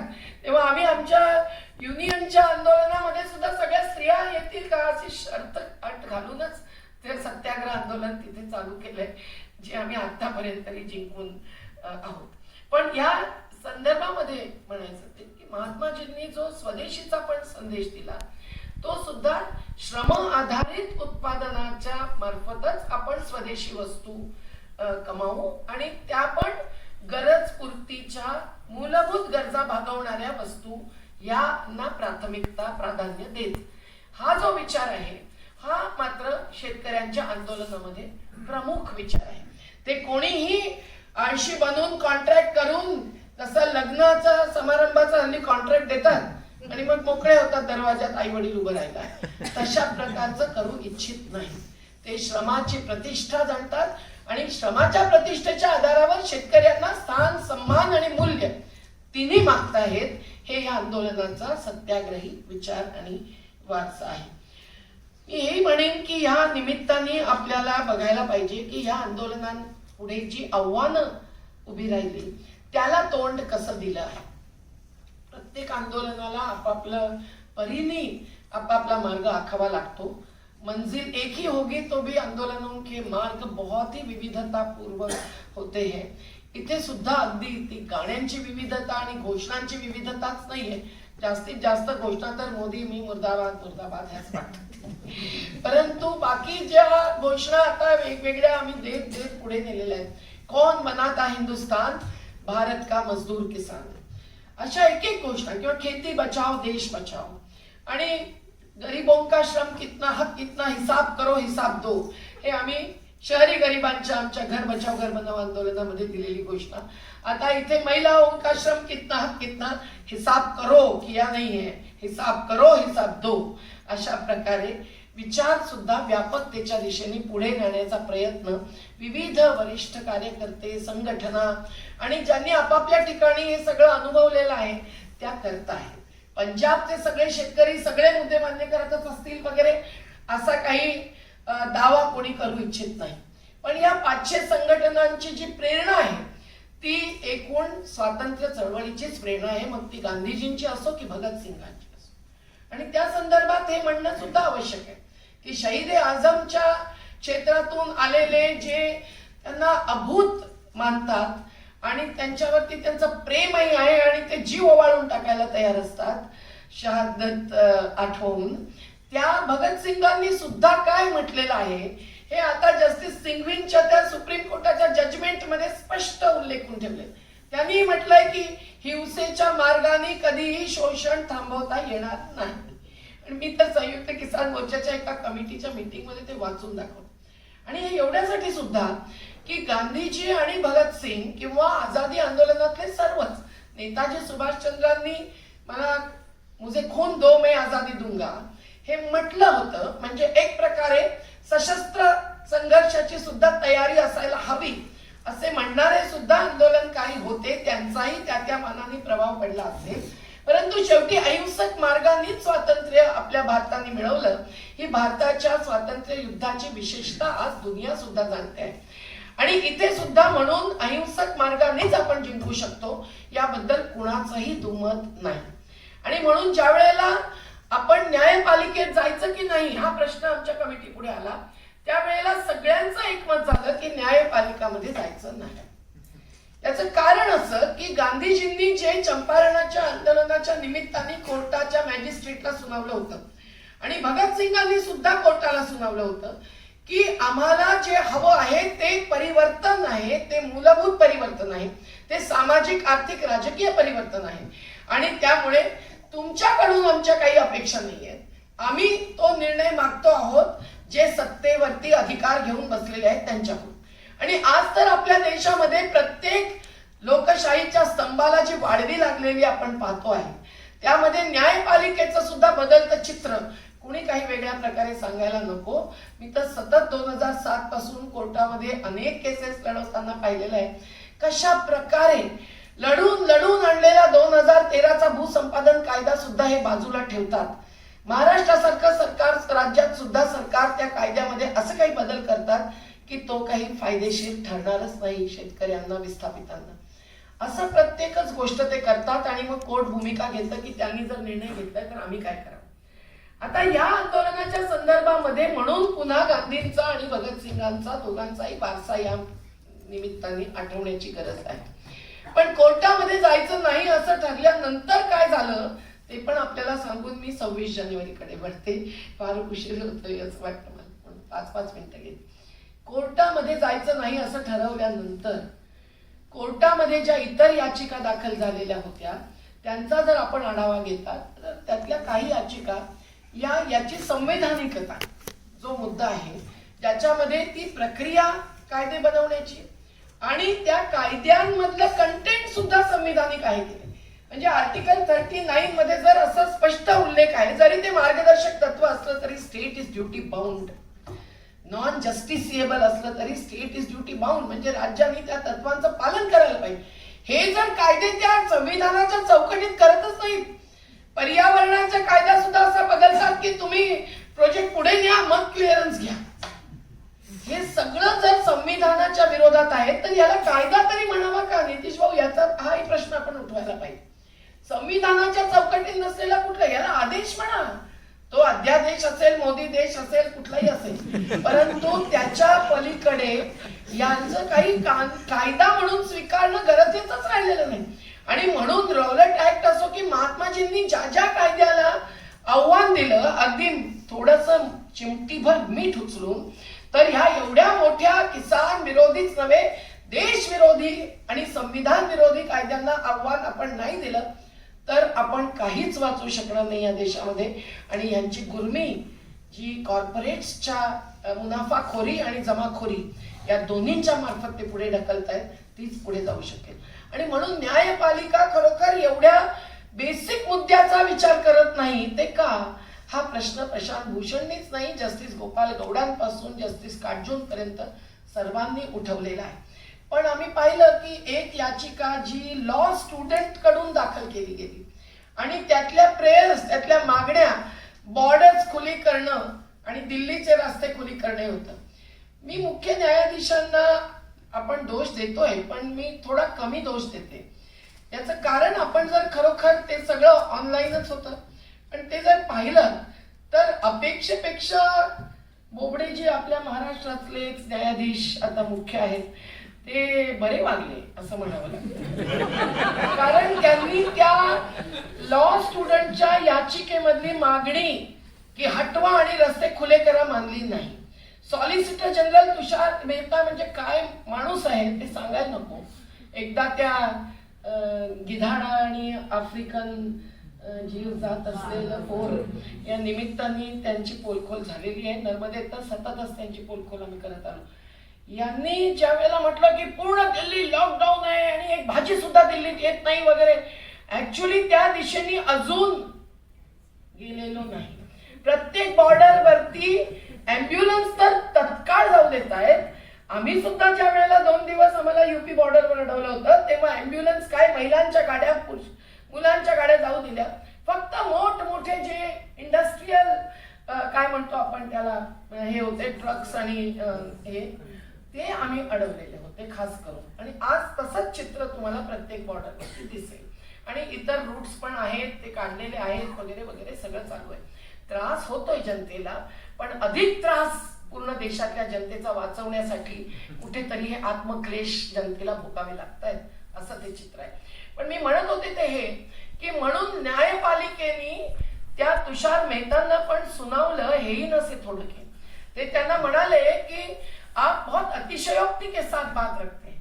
हरीश साळवेंना कधी कोर्ट ऐकून घेणार नाही असं कधी होतच नाही. थोडस त्यांनाही सुनावलं कोर्टाने हे सुद्धा या बाबतीत नमूद केलं पाहिजे.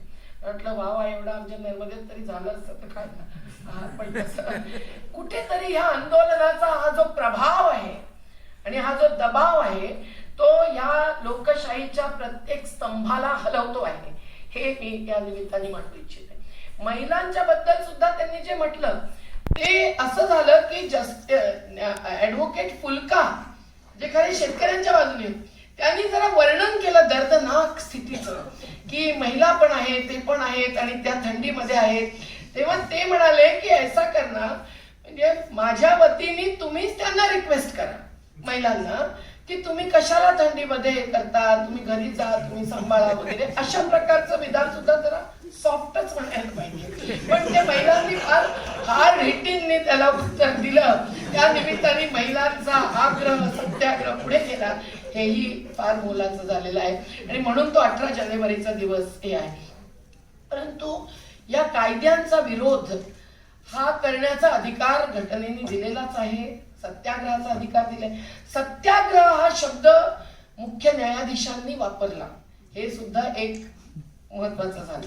जसं भगतसिंगांचं ते कोर्ट जस्टिस सिंघवींनी कोर्ट केले म्हणून प्रत्येक वेळेला आपण जजमेंट दाखवू शकतो आणि त्यामुळे आज सुद्धा कोर्टाच्या प्रक्रियेवरती ह्या आंदोलनाचा विश्वास नाही, हे आपल्याला सांगू इच्छिते.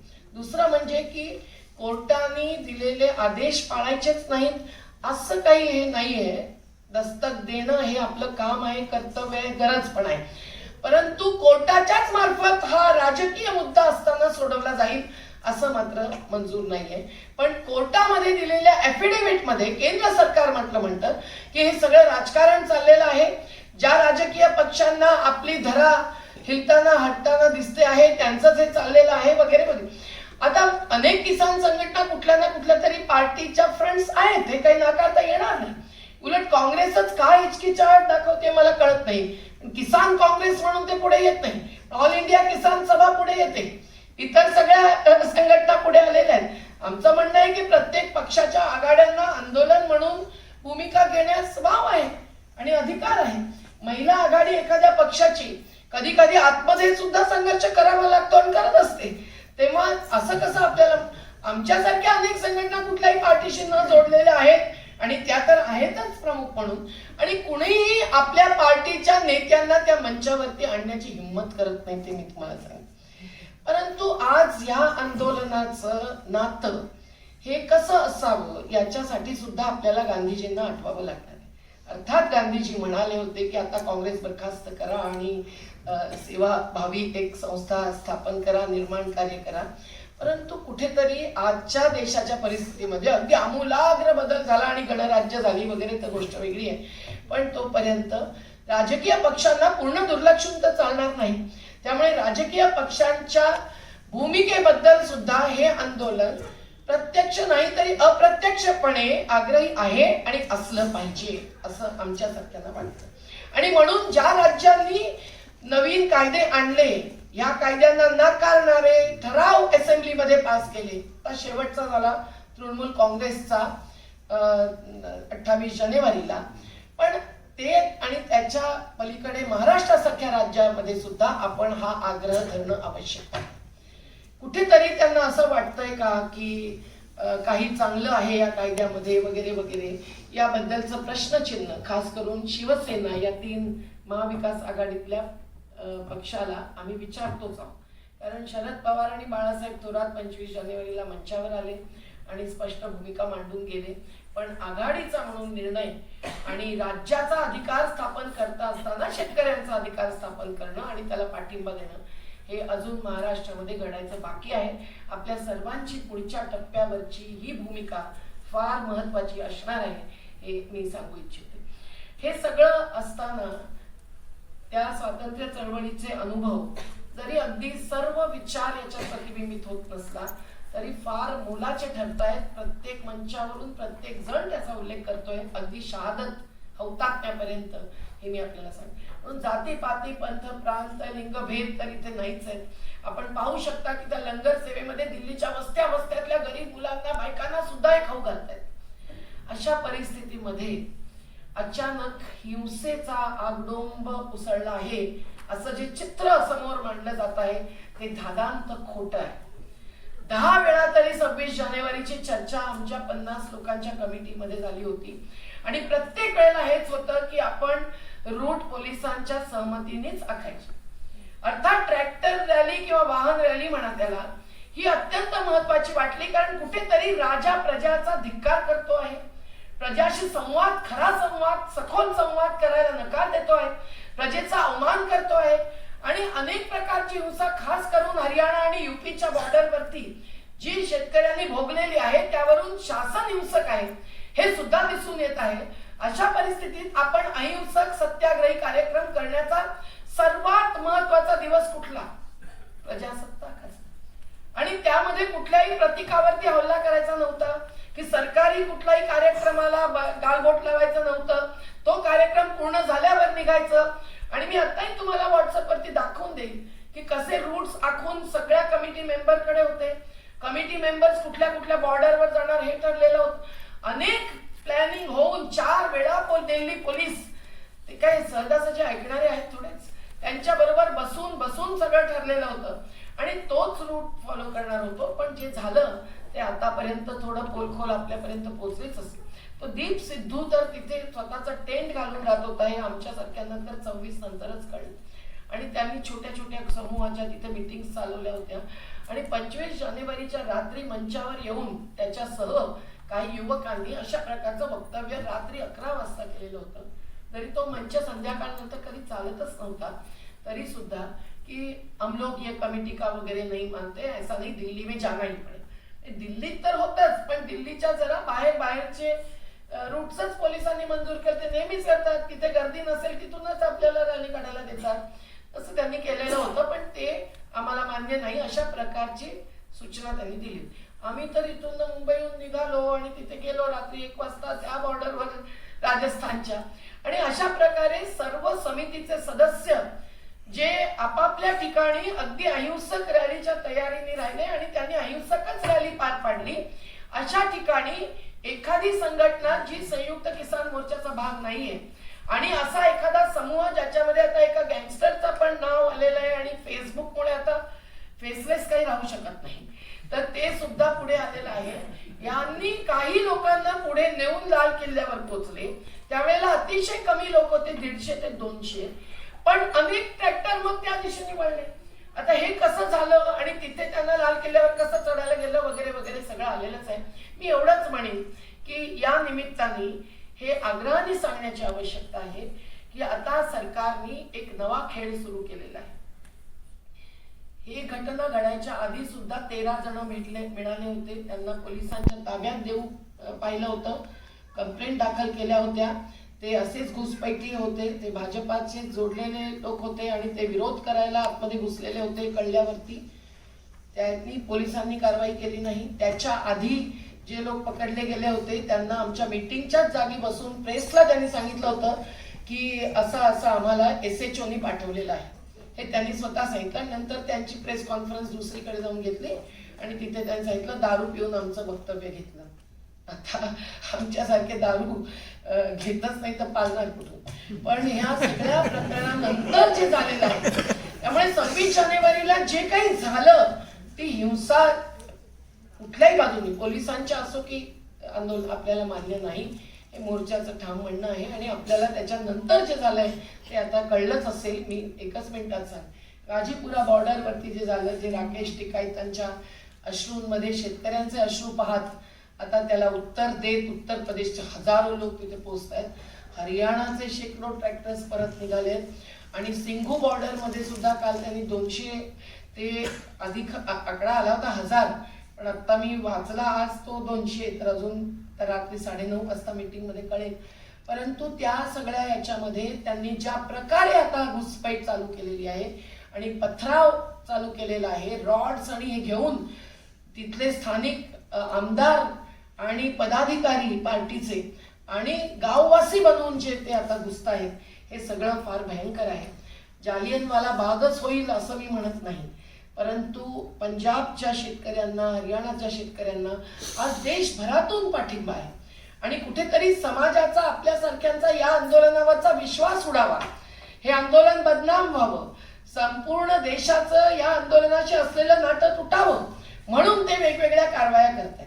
आणि त्या निमित्ताने त्याचाच एक भाग म्हणून त्यांनी आता 37 समिती मेंबर्स वरती जो काही फेक इन्फॉर्मेशन रिपोर्ट FIRचा असंच उल्लेख आपल्याला करायला हा घातलेला आहे.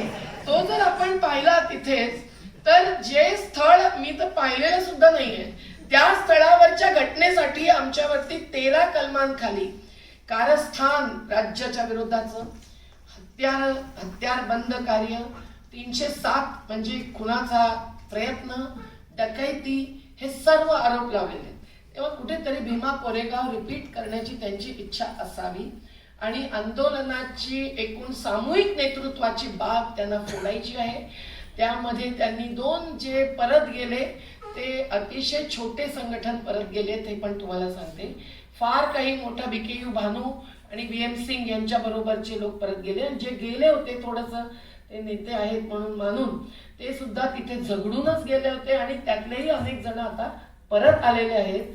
राकेश टिकाईतच नव्हे, हनन मुल्ला, KK रागेश, आशिष मित्तल, आमच्या समितीचे सदस्य अनेक तिथे तत्काळ पोचले. मी तर निघून आलेले होते 27 रात्री, कारण आमचा घर देण्याचा मोठा कार्यक्रम काल आणि परवा होता गरिबांना. तर त्या सगळ्या ह्याच्यामध्ये अशा प्रकारे आज संकल्प अधिकच बळकट होण्याच्या दिशेने आंदोलन होत आहे. पण त्याचबरोबर हेही सांगणं आवश्यक आहे की हिंसेलाही अहिंसेने तोंड देणं आणि त्यामध्येच खरोखर हिम्मतवान असणं, हे जे गांधींच्या वारशाचं सूत्र आहे, पारसा आहे आणि सूत्र आहे, ते कितपत आम्ही खरोखर पाळून यश मिळवू शकू याबद्दल आता आत्मविश्वासच व्यक्त करतो आहे. पण आपल्या सर्वांच्या समर्थनावरती अशा प्रकारच्या खोट्या केसेसला सुद्धा आव्हान देण्यापर्यंत आणि प्रत्येक कार्यक्रम जो जाहीर होतो त्यामध्ये सामील होण्यापर्यंत जर आपण सर्व मिळून पुढे जात राहिलो तर हम मंजिल तक पहुंचेंगे जरूर. आता जे पर्याय म्हणून दिलेले आहेत संशोधनाचे, ते सर्व त्यांचीच पोल खोल करणारे आहेत. त्यात त्यांनी वैश्विक बाजाराचा उल्लेख केलाय, 10,000 FPOचा उल्लेख केलाय.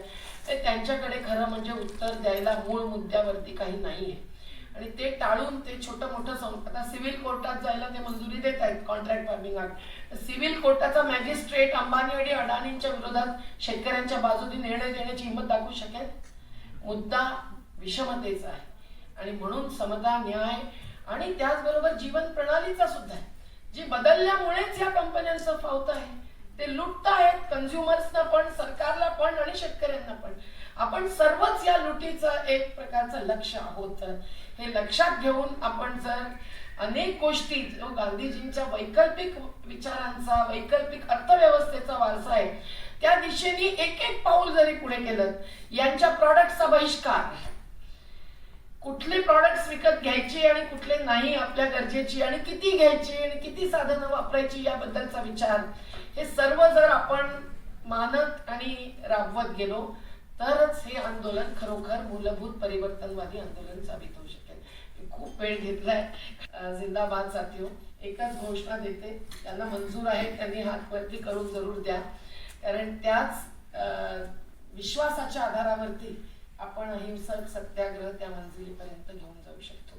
कौन बनाता हिंदुस्तान? भारत का मजदूर किसान. कौन बनाता हिंदुस्तान? भारत का मजदूर किसान. कौन चलाता हिंदुस्तान? भारत का मजदूर किसान. तो लड़ेंगे, जीतेंगे, लड़ रहे हैं, जीत रहेंगे. धन्यवाद मेधाताई. आता आपण थोडा वेळ चर्चेसाठी ठेवूया, पण आपल्याला खूप कमी वेळ आहे एवढंच लक्षात ठेवूया. मेधाताईंची गाडी 9:30 वाजता आहे, त्यांना पुढच्या कामासाठी जायचंय. आपल्याला प्रतिक्रिया किंवा प्रश्न काही जर असेल तर कृपया मोजक्या शब्दात असावा अशी विनंती आहे. लसीकरण गेल्या काही वर्षात झालेले आहे, ते प्रसार माध्यमांनी जाणीवपूर्वक केलं, आणि एकूण आता उच्च मध्यमवर्गीय आणि मध्यमवर्गीय हे आंदोलनांकडे कटकट म्हणून बघतात. त्यामुळे सीमाताईंच्या बोलण्यात जो उल्लेख होता की इथं इतक्या वाईट परिस्थितीत कशाला त्या बायका येऊन बसल्यात आंदोलनासारख्या ठिकाणी, तर आणि मुलं घेऊन यावी लागतात, तर आंदोलनात सहभागी होणारे जे स्त्री पुरुष असतात ते आणि त्यांची बालकं अनेकदा काय हौसेनी येत नाहीत, परंतु मोठ्या जिवंतपणाने आणि उत्साहाने नक्की येतात. म्हणजे ती काही तिथे फार रडत रडत कंपल्सरी गेलेले लोक नसतात, पण हे जे गेल्या काही वर्षात एक पूर्ण चित्र बदललेलं आहे मीडियातनं आणि अगदी म्हणजे मध्यमवर्गीय चवीनी बघणाऱ्या मालिकातनं, त्याच्यामध्ये कुठेतरी राक्षसीकरण एक आंदोलनांचं होताना दिसतंय आणि ते परसेप्शनच शेवटी जज आणि वकील पुन्हा पुन्हा मांडताना आपल्याला आजकाल दिसत आहेत, हे एक म्हणायचं होतं. आणि दुसरं अर्थातच मेधाताईंना की सामान्य तरुण आज अनेक इथे पण आलेले आहेत आणि त्यांना अर्थातच प्रतिकात्मक वाटलं तरी काहीतरी कार्यक्रमामध्ये सहभाग घेऊन मी तुमच्यासोबत आहे हे सांगण्यात रस असतो. आणि आपण असे अनेक म्हणजे 18 जानेवारीचा जो होता असे अनेक देताच आहात, पण युवकांना छोट्या प्रमाणात का होईना स्वतःचा सहभाग आणि समर्थन या आंदोलनासाठीचं देण्याच्या दृष्टीने जर काही सुचवलं तर ही आमची सूचना म्हणून जरूर तुम्ही द्या. पहिलं तर जिओ सिम सोडा.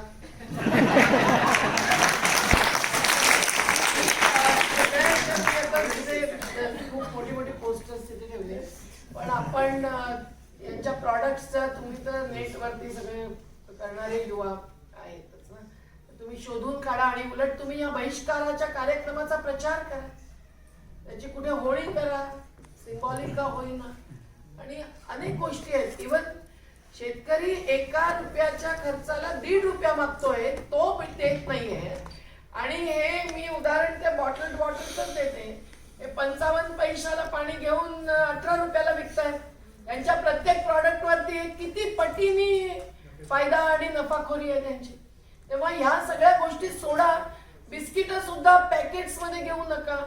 शक्यतो खुला बाजारामध्ये म्हणतो ना आपण, मग खुलं प्रॉडक्ट्स घ्या. आणि अगदी तेल सुद्धा घाणीवरचं नाही तरी अगदी एखाद्या साध्या पाण्याकडचं घ्या. खूप गोष्टी आपल्याला बदलता येतील आणि याचा नक्की परिणाम होईल. रिलायन्स आता काय म्हणतंय की आम्ही शेतकऱ्यांच्याकडून माल घेणार नाही. त्याचा एक आकडा सांगते तुम्हाला. पण त्यांचे आता ऍज ऑन टुडे 7,000 छोट्या आणि मोठ्या शहरांमध्ये 11,704 दुकानं ऑलरेडी उघडलेली आहेत. आणि त्या दुकानांमधून ऍग्रो प्रोड्युसच ते विकतायत. अधिकांश डेअरी प्रॉडक्ट्स आहेत, सगळं आहे. तेव्हा अगदी दही सुद्धा आता घरात क्वचितच लावतात, मिळतंय तयार. हे पॅकेजिंग इंडस्ट्री नाही, पण पॅकेज्ड प्रोडक्ट्स याचा बहिष्कार आपण करतोय, हे फार आवश्यक आहे. आणि मग गावातल्या सगळ्यांना गांधीजींनी खादी पण प्रतीक म्हणून काय सांगितलं होतं की कुणाला फायदा मिळावा हे पहा. तर आपण हे सगळं निश्चित रूपाने त्यांच्यापर्यंत खरोखर आपला या अर्थव्यवस्थेचा लाभ पोचावा अशा दृष्टीने निर्णय घेऊ शकतो. आणि प्रचार प्रसारामध्ये IT सेल काही आमच्याकडे नाहीये. कसं बसं 1-2 माणसांनी आता ते रोजची प्रेस नोट काढण्याचं व्यवस्थित केलेलं आहे. तर तुम्ही त्याच्या IT सेल्स करा तुमच्या आणि आंदोलनाच्या बाजूने करा.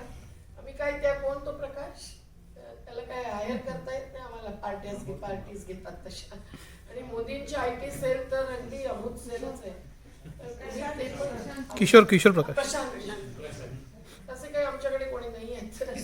तर अतिशय आवश्यक आहे. पंजाबच्या ऑर्गनायझेशन वगैरे ते प्रेस नोट पण पाहतो. त्यांच्या त्यात आमचा अखिल भारतीय समन्वय जो आहे तो प्रत्येक राज्यातून माहिती घेऊन रोज करत. पण ते पण तुमच्याकडे येत नसतात कारण त्या ग्रुप्सवर तुम्ही नाही. आणि आजकाल काय होतं, व्हॉट्सअप ग्रुप म्हणजे आपल्याच कन्व्हिन्स लोकांच्याकडे फिरतात. तर त्यातून ते पुढे कोण पाठवतं, कशावर पाठवतं हे सगळं असतं. आम्हाला तर ते वेळच नाही. ते बघायला गेलं तर कामच करता येणार नाही. आंदोलन सोडून द्यावं लागेल. तर आपण त्या अशा प्रकारची मदत करणारे, पोस्टर्स बनवणारे, कुठलाही कार्यक्रम जाहीर झाला सुंदर पोस्टर बनवून हल्ली पाठवतात. आमचे जर चांगली पोस्टर्स नसते तर संख्या कमी येणार. आजही गांधी पुतळ्याजवळ किती लोक पोहोचले होते? खूपच कमी लोक तुमच्यापैकी पोहोचले असतील मला वाटतं. आवश्यक होतं ना तिथे जाणं आणि उपोषणही करणं. आणि तिथे गांधींना त्यावेळेची शहादत आणि आजच्या आंदोलनाची शहादत 171 संख्या झालेली आहे आता जी वाढली त्यांची. ज्या प्रकारे आता गुंडागर्दी शिरलेली आहे उत्तर प्रदेश कडून, दिल्लीच्या पण आजूबाजूच्या गावाचे म्हणत पार्टीकडून, त्याला तोंड देण्यामध्येच आता सगळं लक्ष राहणार आहे. तेव्हा आपण इथून जितका आवाज उठवाल तितका आवश्यक आहे. आणि ते प्रेशर जबरदस्त वर्ल्ड बँकेचं आहे असं म्हटलं जातं. त्याच्याबद्दल आपण काही सांगू शकतो? आहे ना, अगदी आहे. आता विश्व बँकेला आम्ही नर्मदेच्या खोऱ्यातून हटवलं ना, तेव्हा विश्व बँक काय खाते काय पिते आम्हाला माहितीच आहे. या विश्व बँकेने आता वेगवेगळ्या क्षेत्रामधले कायदे ते बदलावायला भाग पाडतात. आता कोरोनाच्या निमित्ताने त्याच्यावरची पुस्तकं इथे लागलेत की नाही मला माहित नाही. CFAची त्याच्यात प्रस्तावना लिहिली मी. त्यांनी जे 40,000 कोटींचं कर्ज घेतलं आता हेल्थ सेक्टर मधलं म्हणून कोरोनाच्या निमित्ताने, जसा पीएम केअर्स फंड तर आणखी मोठं प्रकरण आहे, पण हू केअर्स फंड पण हे जे आहे यांनी जे 9 अग्रीमेंट्स केले या सगळ्या कोरोनाच्या साठी म्हणून, म्हणजे आरोग्य सुरक्षा आजीविका सुरक्षा या नावाने दिलेलं जे 40,000 कोटींचं कर्ज आहे, सॉफ्ट लोन असेल पण आहे, त्याला सुद्धा त्यांनी किती अटी घालतात. ते प्रत्येक वेळेला ते कुठले ना कुठले तरी क्षेत्रातले कायदे नियम रूल सगळं बदलायला लागतात. हा पर्यावरणीय कायदा जो म्हणजे EIA 2020च्या निमित्ताने त्यांनी रिडंडंटच करून टाकले पर्यावरण कायदे, असं ते करतायत. तर त्या संदर्भामध्ये एवढंच सांगते की बिजली बिल हाही मुद्दा राहिलेला आहे या आंदोलनाचा, की इलेक्ट्रिसिटी ऍक्ट 2003 मध्ये त्यांनी जो अमेंडमेंट आणलेला आहे ते अमेंडमेंट पूर्ण प्रायव्हेटायझेशन आणि सबसिडी शेतकऱ्यांना आज जी मिळते, कारण बीज खाद हे तर आता खर्चिक झालेलंच आहे, त्यामुळे तर घाटे का सौदा होतोय. त्यानिमित्त त्या तुलनेने भाव वाढला नाही. आता विजेचाही भाव जर वाढला आणि ते होणारच आहे, एनरॉनच्या आंदोलनामध्ये आम्ही सगळे येरवड्यामध्ये होतोच, तेव्हा त्या निमित्ताने जे सांगितलं होतं की प्रायव्हेटायझेशन ते पहिलं होतं पाऊल एनरॉनचं आणि नर्मदेतल्या महेश्वरचं, दोन्ही प्रोजेक्ट थांबले. पण यांनी आता प्रायव्हेटायझेशन पॉवर सेक्टरमध्ये इतक्या मोठ्या प्रमाणावर आणलेलं आहे आणि ते सगळं आता आणखीन फायदा कमवण्यासाठी म्हणून एक येत नाही. त्या कोल ब्लॉक्स पण त्यांचे, थर्मल पॉवर प्रोजेक्ट पण त्यांचे, तर मग त्याच्यासाठी भूमी अधिग्रहण पण त्यांचं आणि पॉवरचं टॅरिफ पण त्यांचं, असं सगळं ते पूर्ण क्षेत्र ते घेत. हे बिल मागे घेण्याचं त्यांनी मौखिक आश्वासन चर्चेमध्ये दिलेलं आहे, पण अजून ते लेखी काही दिलेलं नाही. तर अशा प्रकारे हे आहेच की त्या ज्या इंटरनॅशनल फायनान्शियल इन्स्टिट्यूशन्स पूर्ण दबाव आणतात आणि एक एक कायदा बदलवून घेतात. हे सुद्धा सगळं कॉर्पोरेटायझेशन आहे. त्यांच्या कंपन्या आणि आपल्या इंडियन मल्टीनॅशनल्स काही कमी आहेत का? ते सुद्धा बिलियन्स ऑफ डॉलर्सचे धनी असतात. शेतकरी मेले, परंतु तोपर्यंत तरी या आंदोलनाला बदनाम करायची संधी मिळाली नव्हती. आणि आपल्याला माहिती इतकं कपटी सगळा त्यांचा जे असताना संधी मिळत नव्हती. म्हणजे कुठे पिझ्झाचं कारण काढ, कुठे शेतकरी पिझ्झा खात असं म्हणून बदनामी केली. पण असं झालं की परवा दिवशी तर ते 26 जानेवारीचं निमित्त या हिंसेचं ठरणारी बदनाम करायला आहे, तर शेतकरीच नाही आहेत, हे उपद्रवी आहेत, हे कोणीतरी अराजक माजवणार आहेत असं म्हणायला संधी मिळाली. टीका अशी होते की योगेंद्र यादवांनी सुद्धा म्हणजे पुढे येऊन म्हणाले की या हिंसेची जबाबदारी आम्ही कुठेतरी, म्हणजे एक प्रकारे त्यांना ते नरेटिव्ह उभं करायला इतकं पटकन आपण त्या म्हणजे काय धोरणीपणा न जाता कुठेतरी संधी मिळाली का? आणि दुसरं माझा प्रश्न असा आहे की गेले 65-66 दिवस ऐन थंडीत अवकाळी पावसात शेतकरी होते, तोपर्यंत कुणालाही आपल्याला म्हणजे देश म्हणजे ही खरी आपली बदनामी की शेतकरी अगदी आंतरराष्ट्रीय पातळीवरून सुद्धा याची दखल घेतली गेली, परंतु आपल्या शेतकरी आंदोलन करतो याचं कुणाला देशाची एक प्रकारे बदनामी होती असं वाटत नाही. परंतु झेंड्याचा अवमान झालेला नाहीये तरी सुद्धा असं पसरवलं गेलं की झेंड्याचा अवमान झालेला आहे. तर कुठंतरी म्हणजे किती पोकळ राष्ट्रवादाचं केलं जाते लोकशाहीच्या एकूण सगळ्या प्रक्रियेसमोर. तर याबद्दल काय वाटतं, काय सांगाल तुम्ही बोलूनच गेलात. प्रत्येक शब्द तुमचा खरा आहे. त्या सिंगू बॉर्डरवर तर TV 18 तुम्ही पण ऑन करू नका, तो पण एक बहिष्काराचा मुद्दा. झी TV 18 आणि हे नाही आज तक यांना तर आतमध्ये येऊ देत नाही, पण अहिंसक पद्धती घेतात, नारे लावतात आणि त्यांना थांबतात.